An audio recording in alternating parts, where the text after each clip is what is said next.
Who will get the trip?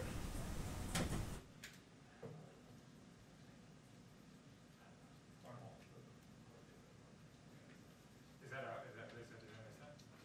No. Okay. I'd like to see it actually. I told you that. It's supposed to be vaguely topical. Do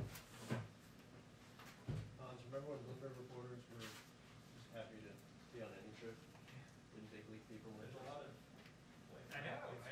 Bloomberg here. just surrounding me on all sides. Yeah, take it as a warning. There's no, this won't end well.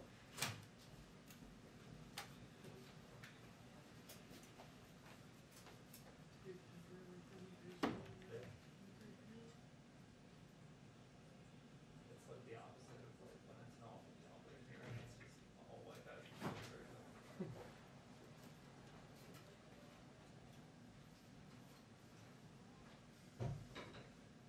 Justin, can you explain something for me? Probably not the time. I feel like there's one area of expertise. Like, what was with the Durant Sox chants last night? Like, what? Just gonna drown outside. I mean, I don't know. It's homophobic. Are you feeling Yes. that? Deeply problematic. Yeah, I'm not like a Durant fan. Can't get out of the court. He's like sitting there in jeans, and he's like, why are you all yelling this at me right now? There's plenty of objectionable people on that team. It's really bad. Did you see the Aldridge news? Yes. It's crazy. Right?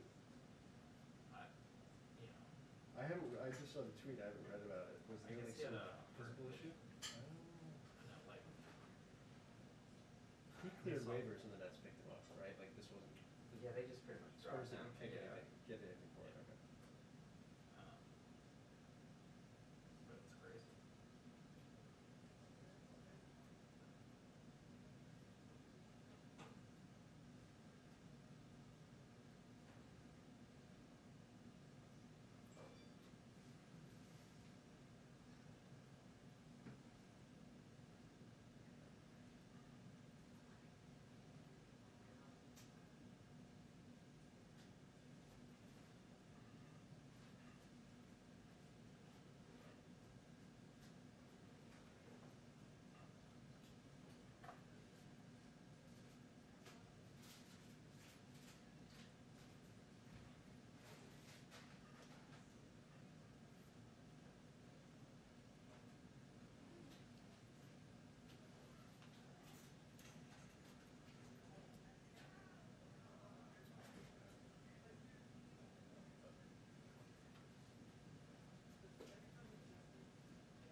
honestly, like, what did you do to be able to stay there?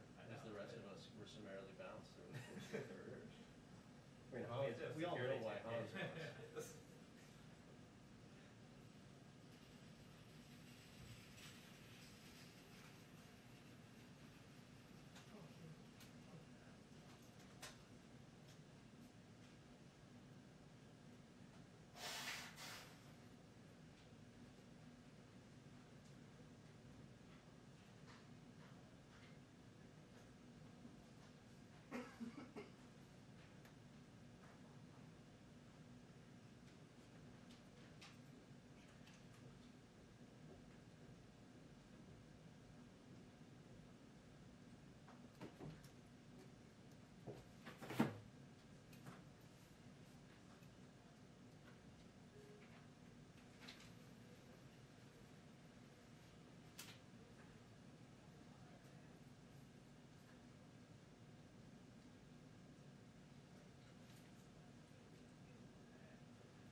Two-minute warning on the briefing. 2-minute warning on the briefing. Thank you.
I felt like that I couldn't let you claim your at the back like this.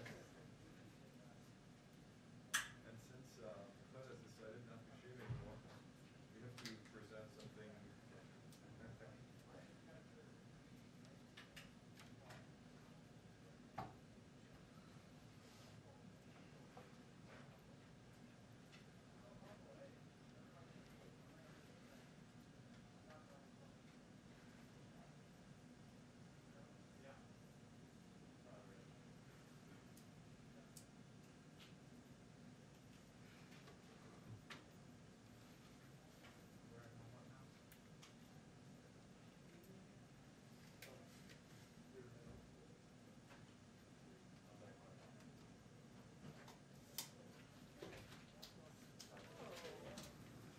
Hi, everyone.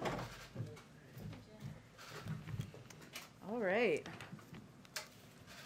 Okay, I have a couple of items for you, all of you at the top.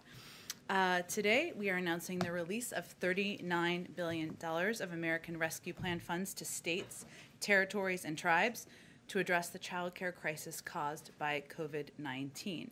These funds are a critical step to pave the way for a strong economic recovery and a more equitable future. These funds will help early childhood educators and family child care providers keep their doors open and make sure every state has a strong child care system that provides families with what they need. Since the start of the pandemic, as we've talked about a bit in here, roughly 2 million women have left the workforce. That is disproportionately due to caregiving needs, and we are hopeful that this will help. As you know, later this afternoon, the President and Vice President will meet with key members of the Congressional Asian Pacific American Caucus. The meeting will broadly focus on their priorities, our shared priorities, I should say, including critical issues such as combating anti-Asian hate, the American jobs plan's impact on shared infrastructure priorities, and immigration. Last night, we also announced the appointment of Erica Moritsugu as Deputy Assistant to the President, an Asian American and Pacific Islander Senior Liaison. She will bring her experience and expertise to the Biden-Harris administration, where she will be a vital voice to advance the President and the administration's priorities. And we'll have a readout after that meeting, of course, as well. And as you know, the President will be making some brief remarks at the top. Also an update on our COVID-19 vaccination progress. Today we reported over 3.5 million COVID shots. Today, it was reported from yesterday, of course, but we had 3.5 million COVID shots yesterday. This is a new Thursday record, so certainly a good piece of good news. One more scheduling update. President Biden looks forward to welcoming President Moon of the Republic of Korea to the White House in the second half of May. We're still finalizing the date for that, but this visit, following the recent 2+2 visit to Seoul by Secretaries Blinken and Austin and the National Security Advisors Trilateral meeting in Annapolis, will highlight the ironclad U.S.-South Korea alliance and the long-standing ties and friendships between the people of our two countries. With that, Amr, it's been a week. It's been a lot going on this week, so go ahead. It's not the end of the week. It's not the end. We have more to come. Go ahead. With Prime Minister Suga coming tomorrow, Yep. and now you just announced President Moon coming. I guess just looking ahead to both of these visits, what message is the President trying to send? And in a sense, is elevating, particularly with tomorrow's visit, the Japanese Prime Minister, is he sending a message to China by who he's picking first?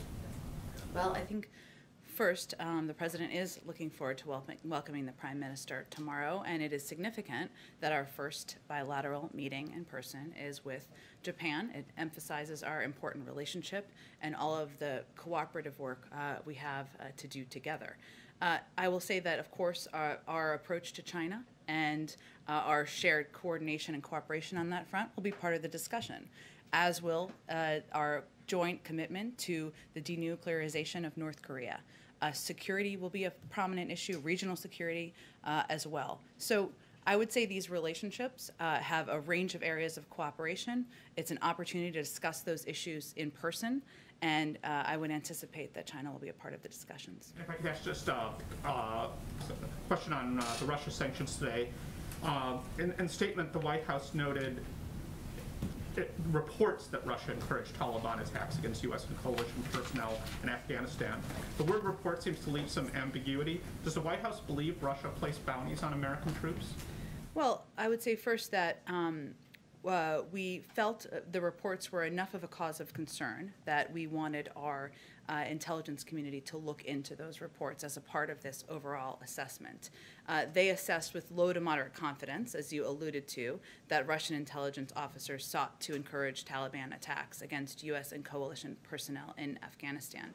The reason that they have low to moderate confidence in this judgment is in part because it relies on detainee reporting and due to the challenging environment, and also due to the challenging operating environment in Afghanistan. So it's challenging to gather this intelligence and this data. I will say that we assess, our intelligence community, I should say, assesses that a General Staff Main Intelligence Directorate, GRU, also known as, manage interaction with individuals in Afghan criminal networks. We have high confidence in that assessment, and the involvement of this GRU's unit is consistent with Russia's encouraging attacks against U.S. and coalition personnel in Afghanistan. So while there's low to moderate assessment of these reports, we felt it was important for our intelligence community to look into it, and we of course will not stand by and accept the targeting of our personnel by any elements, including a foreign state actor. This information really puts the burden on Russia and the Russian government to explain their engagement here. Go ahead. Jen, given that assessment, does the President have any regrets for how many times he attacked President Trump on the campaign about this issue for not taking action related to the Russian bounties? Well, I'm not going to speak to the previous administration, but I will say that we had enough concern about these reports and about the targeting of our men and women serving, the men and women who are proudly serving around the world, that we wanted our intelligence community to look into it. Now, again, there are several factors that contributed to the low to moderate confidence in the judgment, including the difficulty of the operating environment and, of course, the reliance on detainee reporting. At the same time, we still feel there are questions to be answered by the Russian government. Another on foreign policy. With the Russia decision, with the Afghanistan decision, just trying to get a sense of how the administration operates here. There's still Americans unjustly detained in Russia. I believe there's an American who was kidnapped by a Taliban-aligned group in Afghanistan. What level does the administration look at those hostages, I guess, as they think through broader foreign policy decisions? Do you have a team working on that? Did that play any role in either of these decisions? Well, certainly every relationship we have, even with it when it's adversarial or even when it's not, we raise issues of the detainment of American citizens or even sometimes citizens of our partners and allies around the world through those diplomatic conversations. Typically, those conversations are led by the State Department and officials that are working at the State Department. Typically, we don't read out too much detail because our focus is, of course, on bringing Americans home. Just one more. I think we ask you this every week, but on the refugee cap, and we hear a lot of concerns from your allies on Capitol Hill, and I think the big concern is not necessarily right now, when is the president going to sign the directive? It's what are the issues that are holding it up? And I feel like Democratic senators we've spoken to don't have answers to that, even though they say they've reached out to you guys. We don't have answers to that either. Are there actual tangible reasons why this has not been signed yet? Well, I can assure you, and I can assure anyone who has concerns, that the president remains committed to this issue. He is somebody who believes that refugees, that immigrants are the heart and soul of our country, and they have been for decades. And that is why he has proposed, a comprehensive immigration reform bill. That is why he wants to improve the processing of those seeking asylum at the border, and it certainly is an issue he remains committed to. That's why he stated that. But I don't have an update on the timeline of the signing. I didn't ask about the timeline. The reasons, though. What is the holdup here? It remains an issue. The president remains committed to raising the refugee cap, and I can assure anyone who has concerns that remains the case. Go ahead. Jen, the U.S. has been leveling sanctions on Russia for its behavior for years, as you know well. It hasn't deterred them in the past. Why should we expect that these new sanctions will do something that past sanctions have not? Well, first I would say, Peter, that our objective here is not to escalate. Our objective here is to impose costs for what we feel are unacceptable actions by the Russian government. Some of these are done in coordination with our European partners and allies in the past. And our view is that when there are actions that are taken that are unacceptable, that are not aligned with our interests, that we feel go beyond what should be acceptable from any country you have a relationship with, then there should be consequences. We can't predict what the impact will be, but we still believe that when there's unacceptable behavior, we should put consequences in place. Let me ask about Afghanistan, if I can quickly. The president's own CIA director, William Burns, yesterday warned that there is a, quote, in his words, significant risk that al-Qaeda and other terrorist groups could fill that vacuum that exists when the U.S. and its allies leave that region. I have the quote for you, but you saw the testimony as well as I did. Why not leave a small residual force behind, and knowing that he addressed this in some form, to support the intelligence community there to gather information? Why not leave a military force there to help protect them and their ability to collect intelligence? Well, first I will say that we believe we have the means to keep our eye on any terrorist threats or any sign of al-Qaeda's resurgence without having a persistent footprint on the ground. And the evaluation and the decision made by the president was that based on the recommendations, the advice from national security advisors, from his team across the administration, is that the threat against the homeland now emanating from Afghanistan can be kept to a level that can be addressed without that persistent footprint. Now, at the same time, because obviously our capacity and our capabilities have dramatically increased and improved over the last 20 years or even the 10 years. We're going to reposition our counterterrorism capabilities. We'll retain significant assets in the region, as he talked about, over-the-horizon capabilities to counter the potential reemergence of a terrorist threat.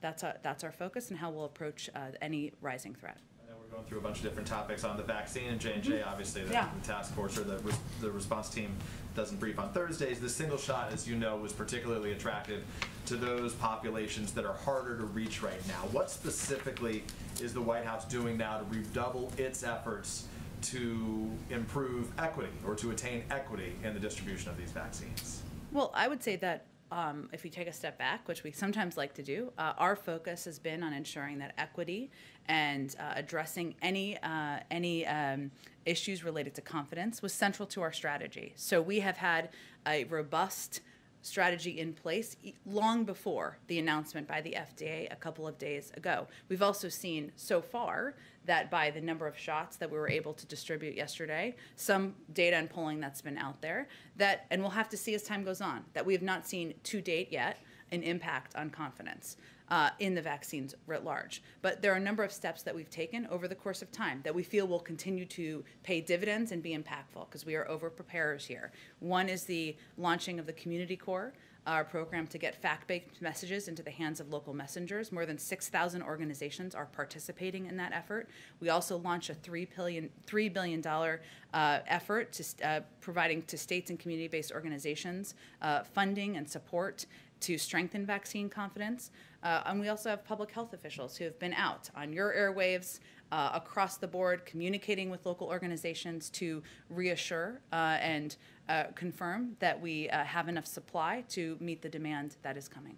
The First Lady had a common medical procedure yesterday. Any update on how she is doing? I think we put out a note yesterday that she returned to the White House and resumed her daily activities. So that should She's still well. Good, thank you. Yes, absolutely. Go ahead, Kristen. Thanks, Jen. Does the President support the bill just introduced by the Chairman of the House Judiciary Committee to add 4 seats to the Supreme Court? Well, just last week, the President signed an executive order creating the Bipartisan Commission on the Supreme Court of the United States, a bipartisan group of over 30 constitutional and legal experts who are examining a range of questions about proposed potential reforms to the Supreme Court. And one of the issues they'll look at is, of course, the size of the court, but they'll also look at the court's role in the constitutional system, the length of service, the turnover of justices, and they're going to come back to the President with a report on what their discussions are and what their findings are. So he's going to wait for that to play out and wait to read that report. So, I mean, this isn't just coming from some obscure member of Congress. This is coming from the chairman of the House Judiciary Committee. So is the White House frustrated that Chairman Nadler perhaps didn't wait for this report from the commission that President Biden just called for last week? No, the President believes that it's important to take a look at a range of points of view, whether they are progressive or conservative, different sets of legal opinions, and he looks forward to assessing that himself. And I expect he will not have more to convey about any recommendations or views he'll have until he reads that report. But he certainly understands that members of Congress have a range of views, and they're going to propose legislation. He may or may not support it. So I just want to be clear here. The President does or does not think that this bill is premature? He believes that members of Congress have the right to put forward legislation on issues they support. His view is that he wants to hear from this commission that has a range of viewpoints. Okay, one more question. Senator Ed Markey, he just said this: we must expand the court and we must abolish the filibuster to do it. Is the White House comfortable with a Democratic senator explicitly linking those two ideas from the steps of the Supreme Court? The President believes that in freedom of speech and that members can come forward and share their points of views on a range of issues, including the future of the courts. He has his own view, and he looks forward to seeing the recommendations that comes out of this court commission. Okay, go ahead. I wanted to start with the Russia sanctions. Sure. The Kremlin's been kind of downplaying the actions today, noting that Americans still buy debt on the secondary market. There's also been some criticism from Republicans, including Senator Toomey, who noted that the Nord Stream 2 sanctions weren't part of this package. And so I was wondering if you could respond to both of those and maybe explain if this is a more modest package, then you could have perhaps pursued what the sort of strategic thinking behind that is. Well, one, we thought, broadly speaking, we felt this package was proportionate and appropriate for the response. But there were a number of steps, as you know, and you've all reported on, that we did to give ourselves maximum optionality, including the executive order that provides authority for relevant agencies to target any sector of the Russian economy and anyone determined to be a leader, official, or anyone who's played a role instrumentally in the government of the Russian Federation. So that gives us a great deal of flexibility moving forward, and we wanted to have that. We felt it was important. I will say that in terms of the impact, before we took this action, the United States only prohibited U.S. banks from new purchases of non-ruble denominated debt in the primary market. This means the vast majority, or over 80% of Russia's sovereign debt, the ruble denominated portion, was untouched by our sanctions regime. We have now made a move into this space. But again, we have maximum optionality moving forward. Our hope, though, is that we can move forward with a predictable and a stable relationship. We still felt, and as I said in response to Peter's question, that it's important to respond and put in place consequences to actions that we felt were unacceptable. So Nord Stream, you felt would be disproportionate in response to this, or Nord Stream's on a different track? Can you kind of... I don't have anything to predict about Nord Stream. Obviously, we feel that it's a bad deal, but these were the steps we felt were appropriate in response to these actions. And yesterday, you said the president would address the resettlement of translators and other Afghanis who had helped U.S. military forces in a speech. Didn't sound like that made the final cut, so I'm wondering if you have any more details about that, especially considering the sort of immigration loopholes that, or immigration issues that have been present over the last year because of COVID. Sure, and I'm happy to get you more specific details from our national security team as well. I will say that we will continue to provide and work with Congress to expedite and expand special immigrant visas. We remain committed to working with and helping people who have served alongside and been important partners to our men and women serving on the ground in Afghanistan.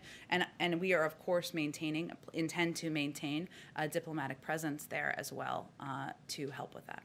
The last one, yesterday you guys said that you'd keep the temporary scheduling order on fentanyl substitutes. Mm-hmm. Civil rights groups have said that this is counterproductive. It makes it both harder for folks to seek treatment and sort of replicates the war on drug sort of criminal justice system that has been shown to disproportionately impact communities of color. And so I'm wondering if you could explain the decision and respond to some of those concerns.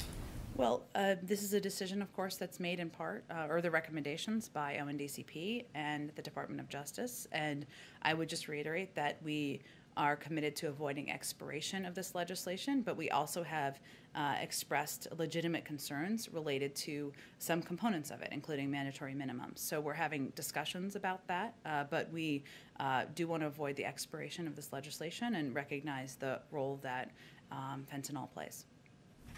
Go ahead, Chef. Thanks. The White House has said over and over again that you want a stable and predictable relationship with Russia. Yeah. But that seems to run completely counter to the way that Russia operates. They try to be unpredictable, and they have been destabilizing in their actions. So is this goal really realistic, to have a stable and predictable relationship with Russia? Well, we feel that has to be our objective, and that part of our objective is to, as you said, have a stable and predictable relationship in order to leave space to pursue areas where we feel there is greater opportunity and also address areas where there might be greater challenge. Now, we're not going to get ahead of what those discussions look like. Obviously, this continues to be a difficult relationship. There are adversarial components of it, but our objective is to move to a place to de-escalate and to move to a place where this is not that escalatory relationship is not a primary focus for the president and this administration. Is there something that the administration plans to do differently than all the other administrations that have been dealing with Russia and have struggled to get that predictable relationship that it would seem that most administrations have been wanting with Russia instead of this adversarial relationship? Is there something different that this administration plans to do? Well, I would say first we're going to be clear with Russia that we will impose consequences when warranted, and that we are not going to hold back when in response to their behavior. At the same time, I think the president's conversation with President Putin and his invitation and a proposal that they have a discussion about areas of mutual agreement, whether that is working together on Iran nuclear negotiations or issues along those lines, gives an indication that we feel we can work together in areas where we agree and continue to make clear areas where we have disagreements. On the issue of the sanctions, Russia has said that makes the idea of a summit, which President Biden had, broached, that makes that less likely to happen. Does the administration still expect to have a summit with Putin? Is that still something that the White House is going to press for? The invitation remains open, and we believe it would be a good step forward in continuing to move forward on a stable, the development of a stable and predictable relationship. Just really quickly, so on the FDA kind of punted on the decision on J&J. Within 10 days, they're going to talk about that pause. Is the White House frustrated at all that that decision is kind of on hold right now? And that it's going to take 10 more days to decide whether that pause is going to be moved or changed or anything? Well, science moves at the speed of science, and they want to review more data.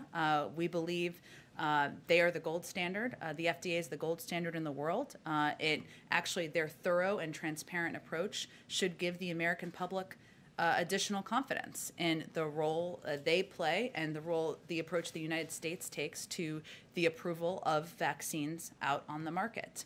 No, we remain confident that we have the supply needed to meet the demand. Because we are over-prepared and oversupplied, we remain confident in that. We've also seen, as I noted at the beginning of the briefing, positive so far in the last 24 to 36 hours, numbers in terms of individuals taking the vaccine. So we believe the FDA, their process to review the data is transparent, it's appropriate, it is the gold standard, and we will look forward to hearing what their outcome is. Go ahead, Tyler. Thanks. Last week, Roberta Jacobson announced that she's leaving. Who is the president's point person now moving forward on the border? Well, first I would say that Secretary Mayorkas will continue to play a predominant role here. There's different components of this, of course, because one of the things we've talked about is addressing the root causes. Ricardo Zuniga is a special envoy, has a great deal of experience in the region, in the Western Hemisphere. He was named to that position only just a few weeks ago, so he will continue to play a vital role. And of course, the Vice President will continue to play a role in the Northern Triangle as well. More on the vice president's role. Republicans have, over the past few days, been quite critical of the vice president. I've seen that.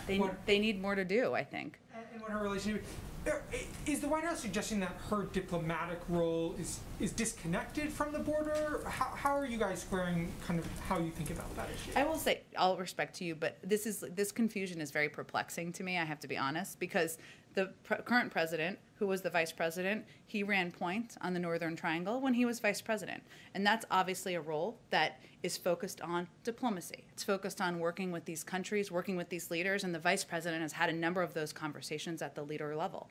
And having a discussion about what steps can be taken, whether it's improving the personnel and the approach they each take at the border. We've seen some steps they've taken on that front. Or whether it is working with them to determine how we can provide the best assistance to address the root causes over the long term. That's the role that the vice president is playing. That is certainly a significant role. Of course, that's linked because if we don't address the root causes, we will continue to see influxes and large number of migrants coming to the border cycle after cycle, just as we have seen over the last several years. It is not a even a one-woman job. It is a high-level official job, and so Secretary Mayorkas is playing obviously a significant role, overseeing the Border Patrol facilities, overseeing a lot of steps and policy proposals that are coming about the border. The Secretary of Health and Human Services oversees the shelters. This is an interagency process, as it should be and as it has always been. And just one on the J&J vaccine. Yeah. Some White House officials were touting polling data that came out yesterday that showed the pause in the distribution of the J&J vaccine instilled confidence in Americans. New polling has come out today that shows that to be the opposite. Actually, there's some decline in confidence around the J&J vaccine. How do you reconcile those two, and what is the White House doing proactively to try to deal with issues of vaccine hesitancy? Well, first, to be clear, I think the poll you're referencing from yesterday was measuring vaccine confidence writ large in all of the vaccines. And I think the poll today, if I'm correct, but correct me if I'm wrong here, was related specifically only to Johnson & Johnson, which are slightly different. So there's a little apples and oranges. Some White House officials were touting that data yesterday on Twitter about pointing to it, saying, look, the pause was a good thing given this data. So I think... Correct, which is what the poll said. So what I'm conveying is they were not measuring the same thing, which is, I think, important for people to understand. Our focus is on ensuring we get shots in the arms of every adult American. And we have enough Moderna and Pfizer vaccine to do that. We will. So we, of course, will see the FDA process will play its way out. And we are fortunate to have a massive effort underway to increase vaccine confidence long before the announcement by the FDA just a couple days ago, which we will continue to implement. But I think it was touted in part because we want to ensure Americans understand and show Americans do understand so far that they can remain confident in the efficacy and the safety of the vaccines out there in the market that are currently being distributed with the FDA emergency approval. Just two quick ones. Do you think that Secretary Becerra will be making a briefing room appearance at any point? I know a lot of the cabinet secretaries have come in. As you said, he has a big role in what's going on with the care of migrant children. Will we have an opportunity to ask him questions about other cabinet secretaries? Absolutely. We haven't had all of the secretaries, as you know, here, and we hope to get them all in here in the coming weeks. And then one more quick one. Is the administration still planning to roll out the second part of the infrastructure, the American Families Plan, this month? That is our intention. No changes on that front? Nope. That's our intention. Go ahead, Jeff. Jen, a couple more follow-ups on Russia. Sure. Does the White House and the U.S. intelligence community have a better sense now of what the impact of the SolarWinds attack was on the U.S. government? What did the Russians steal? What was the broad impact? We do have a little bit of a better understanding, I should say. So we know, that the compromise of the SolarWinds software supply chain gave it the ability to spy on or potentially disrupt more than 16,000 computer systems worldwide. The scope and the scale of that is obviously significant, and national security and public safety concern, particularly given Russia's history of reckless behavior in cyberspace and what they could have done had we not caught it and tried to address the issue. So there may be more than that, Jeff, and I'm happy to connect you with one of our cyber experts directly if that would be useful to you. Okay, yeah, that'd be great. Sure. Apropos that, something else that was included in the sanctions today were 5 Russian cybersecurity firms. Mm-hmm. Can you give a sense to us of why those firms were chosen and what they did to the United States? Well, I would say the firms, let me see, I probably have more specifics on this here, Jeff, one moment. If not, I can also get you connected with our cyber experts on exactly that question.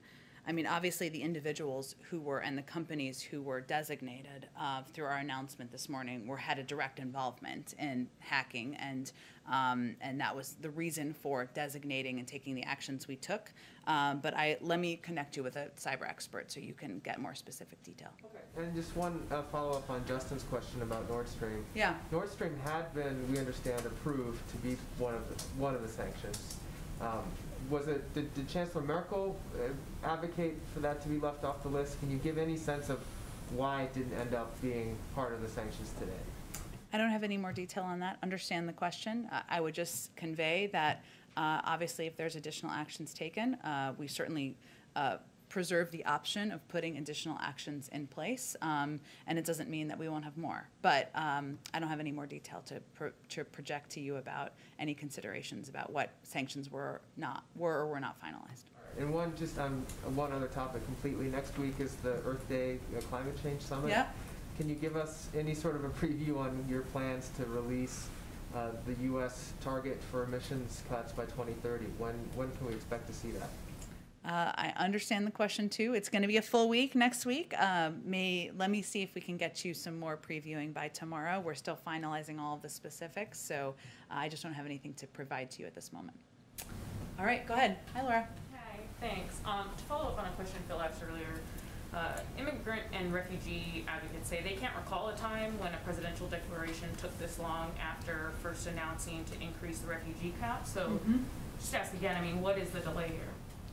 Again, I can just reiterate the president remains committed to raising the refugee cap, and obviously his commitment to ensuring that we are treating refugees, immigrants, people who come into our country with humanity is evident in most of his policies, but I don't have any more specifics for you. Okay. On the infrastructure bill, Speaker Pelosi says that she wants to get this all done by July 4th. So how much time is the White House willing to negotiate with Republicans before you start making big decisions about what to push through? Well, we'd like to see some progress and some forward movement by Memorial Day, and the president would love to have the package signed or passed, I should say, this summer. Is the White House encouraging the Senate to pass a traditional infrastructure bill through regular order with Republicans? Well, we certainly believe there should be agreement. There is agreement on a number of components. We've been encouraged by many of the conversations that we've had to date. We look forward to hearing alternate ideas or different ideas as they come forward, and there should be an opportunity for that. We're also quite open to what path this takes. We're not going to predetermine whether it has to all happen in one big package. There are different components that could move forward, certainly on their own, and right now is the time where members and their staff and committee staff are doing the hard work of determining where there's agreement and how what vehicles pieces can move forward through. Senator Coons was saying, today that pass something with Republicans maybe on traditional infrastructure, roads, bridges, etc., and then everything else could go in a reconciliation bill. So you guys are open to that?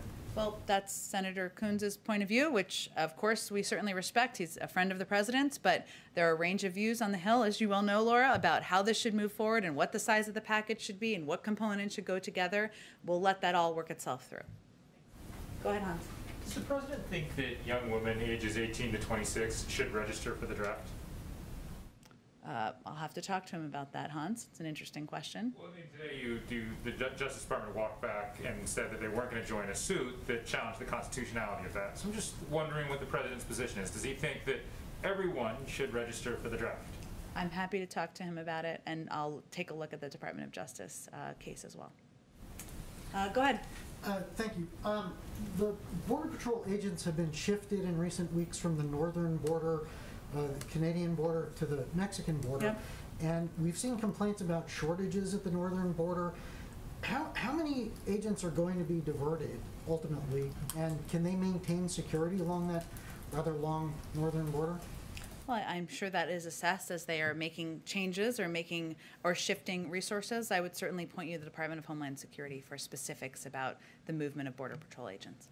And some of your own administration's immigration officials, have said that some migrant families are, in their words, self-separating at the border and sending their kids across alone because they know that unaccompanied minors are not going to be turned away. Is it time to rethink that policy because of these unintended consequences and the way people are kind of taking advantage of it? Well, you're right, Todd. That certainly is an unintended consequence, and we have been clear, and we have continued to convey the message that our border is not open. That is a treacherous journey, and even as families are doing that, a number of these kids are still taking a very dangerous journey, even for a shorter period of time or distance, I guess I should say. But I don't have any. I don't think we have any intention to rethink our approach to treating kids humanely and ensuring that they are safe when they cross the border.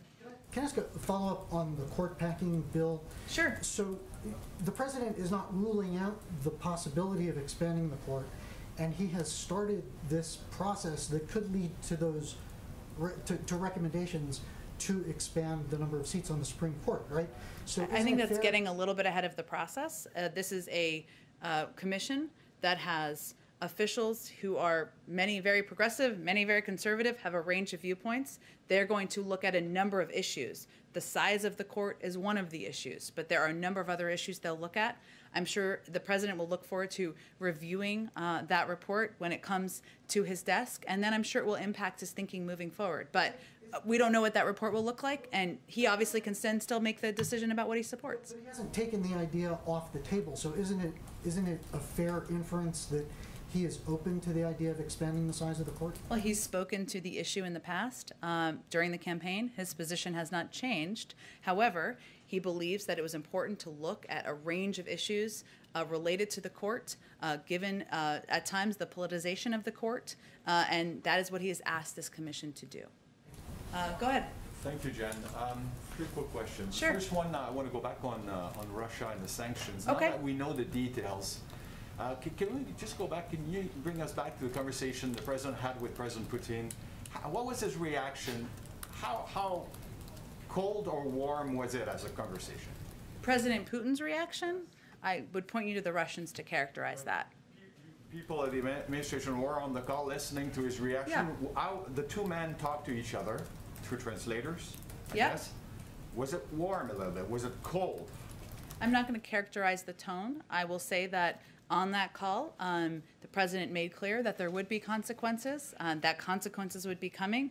He also suggested that they meet in person and that he wanted to have a stable and predictable relationship. So the content, I think, can tell you a lot about the tone of the conversation. About President Moon's visit next month. Can you tell us if the administration had made some more steps to start a dialogue with North Korea? And I guess it will be also part of the conversation with President Moon. There's been an ongoing review, of course, of the approach and the steps forward here. Of course, our objective is a denuclearized North Korea. That remains our focus, but I don't have anything more about the review to read out. It's an important part of our objective is to take our approach and approach the denuclearization of the North Korean peninsula in close coordination with our partners and allies in the region, and certainly South Korea and Japan are 2 of our important partners in the region. And last question, my Canadian one of the day. Okay. Knowing that communities on both sides of the borders are suffering from the closing of the borders, and the fact that now the vaccination has been going well on this side of the border, have conversations started with the Trudeau government about loosening the restrictions? Well, we would obviously conversations, and that is raised, as you know, by foreign governments, including Canada, certainly for the reasons that you outlined. But we are going to base any decision on the guidance and the recommendations of our health and medical experts. And there's been no change that I'm aware of at this point. Go ahead. Hi, Jen. Thanks. I wanted to go back to the infrastructure plan, Sure. and specifically the tax portion. Okay. What parts of that is the president flexible on? Are there parts of it that he would be open to negotiating about? You mean in terms of the pay-fors? Well, the president is quite open to alternate proposals to paying for his package. His most important focus here, or his line in the sand, is the vital imperative of investing in infrastructure and modernizing our infrastructure, creating jobs for the American people. He believes that should be paid for. He's proposed a way to do that. If others have alternatives to that, he's quite open to a range of options. And one on climate, I know the summit is next week. Yep. And going back to one of the early executive orders that the president signed on climate change, there was a line in there about creating a green procurement plan for the federal government where agencies would consider climate in their spending decisions. He set a deadline for the end of April on that. Do you know what the status is and when we would expect to see it? I expect, for those of you who are excited about climate, we will have a lot more to say next week. And I will see, as I promised to Jeff, if there's anything we can preview by tomorrow. But it will be a busy week or 2 on the climate front, but I'm just not going to get ahead of any announcements. Thank you. Sure, go ahead. Thanks, Jen. A few in the economic lane.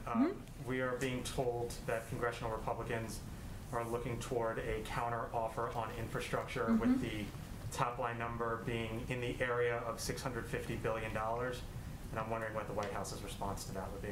Well, we would welcome any good faith engagement on finding common ground on infrastructure in this proposal. We haven't received, just to confirm, any concrete counteroffer so far, at least as of my coming out here to see all of you. So we're not going to speculate about hypotheticals. But from the outset, the president has said that he wants us to be a collaborative process, and he wants input from lawmakers on both sides of the aisle on how we can improve the jobs plan. And certainly he looks forward to hearing what their proposals might be. You know, he has some fundamental, and this kind of goes in response to an earlier question, he has some fundamental core elements that are important to him. Money to update our infrastructure, investments in long-term growth, investments in the American people, in their workplaces, in their education and communities. So we'll see what this proposal looks like. There's a big push here in Washington to eliminate, as you know, the SALT cap. And I'm just hoping you can sort of clarify the position from the White House. Do you believe that eliminating the SALT cap is good policy that just needs to be paid for somehow, or do you believe it's not good policy? Well, the president didn't put it in his proposal, but I will say that we understand there are a number of members who feel strongly about the elimination of the SALT cap, and we are happy to hear from them. As you also know, just with our little calculators out, it is not a revenue raiser, and so it would add cost, and it's potentially significantly to a package. There'd have to be a discussion about how that would be paid for, what would be taken out instead, and then there's sort of a discussion of what's most important to achieving our overarching objectives. And I want to ask you one in a different space, and that is cryptocurrency. In the news the last many weeks, and certainly the last few days here, $2 trillion market cap, big growing space. We've heard from Janet Yellen, her thoughts. We've heard from Jay Powell, his thoughts. We've heard from Gary Gensler, his thoughts. And to the best of my knowledge, I don't believe we've heard President Biden, his thoughts on cryptocurrency. So can you give us some sort of insight? What is the president's thinking on it? I would suggest that Secretary Yellen, who is our, of course, Treasury Secretary, is the appropriate person to speak to it. I don't think the president has a disagreement with her on this particular issue, or most. So if he doesn't have a disagreement, does he think that there needs to be some form of regulation at some point? We would defer to her and her comments and views on cryptocurrency in the market. Oh, go ahead. I just wanted to follow on your answer on North Korea. Sure. This is a very semantic question, okay. But you said that the U.S. is seeking the denuclearization of North Korea, and then later you said the North Korean peninsula, and that sort of betrays North Korea. The thrust of my question, which is the policy was long denuclearization of the entire Korean peninsula. And so I'm wondering if you could explain why that's sort of shifted in the administration, and if you no longer see denuclearization of South Korea as part of this long-term negotiation. Well, I would say that it's just an indication that we understand that the denuclearization. I mean, I wouldn't overthink this, to be honest, but because we sometimes say one, we sometimes say the other. But we understand the intentions of the North Korean leadership are ones that we have concerns about, and that certainly is a factor. Yes. A couple last thoughts. As it relates to the expanding the court discussion, Nancy Pelosi, we heard her say she wouldn't bring that proposal to the floor. Did the president speak to Speaker Pelosi in advance of her making those comments? I don't have any calls to read out. I think the president's been pretty, he's spoken about his views, and obviously he announced the commission publicly last week. And as it relates to his views as a senator, his view was, he was speaking of President Roosevelt then, who wanted to expand the court by 6 seats. He said it was a, quote, boneheaded idea. Does he still believe it's a boneheaded idea? Well, the president feels that it's important to take a look at a range of issues related to the courts. And I think that's an indication that he's seen the impact in recent years, and it's time to take a fresh and clear look at a range of issues. The size is one of them, but so is the length of service, the selection, the case selection rules and practices. The last question is on the vaccine. Just one other thing. We heard with J&J now out of commission for the near term, at least for these next 10 days or however long it would be. The White House says that they will have enough doses for every American who wants it by the end of July, I think was the latest. Not just for everyone who wants it, but to be able to give it to them for everybody who wants it by the end of July. My question is that requires a calculation by the White House about how many Americans they believe do not want it. So the question is, how many Americans, by your judgment, by the White House's judgment, are you assessing do not want to take a vaccine? Well, I would say, let me try to answer this question. I think this is going to get to your heart of your question here is, when we say we are confident we're going to have supply for all eligible populations who want it, that means that by the end of May, for about 80% of the population, by the end of July, about 90% of the population. We also recognize, and as you guys have reported on, that there are populations in the country that are going to be hesitant or going to be reluctant to get the vaccine. We have a massive campaign to communicate about the efficacy, the safety through a range of trusted messengers. And so we are working to rebuild that confidence as well. But we're talking about what we think the demand will look like. So to be clear in terms of the demand, is there a figure though to have this assessment? There is an expectation that you guys believe there will be some Americans who won't. Where do you set that number right now? Obviously, you're trying to overcome it. Right now, what is your belief in terms of how many tens of millions of Americans it is that will say no? I don't have an assessment. I mean, there's no playbook for this, right? So what I'm conveying to you is that when we say we will have enough 80% of the adult population by the end of May, we think that will meet the demand, right? But we assess day by day, week by week, what progress we're making on addressing any issues with confidence. Because by the end of May, I think by my calculation, having read on this, it's 220 million total available doses, I think, that would, or 220 million Americans who could have been get their shots by then. That means that there's an additional number of Americans above that who wouldn't, but you guys don't have a specific number that you're circling right now. I don't have any number to share with all of you. Thanks. Okay. Oh, go ahead. Did you have one last question? I wanted to ask about the Supreme Court commission that you've been talking about during the briefing. Will that commission at all study lower court reform?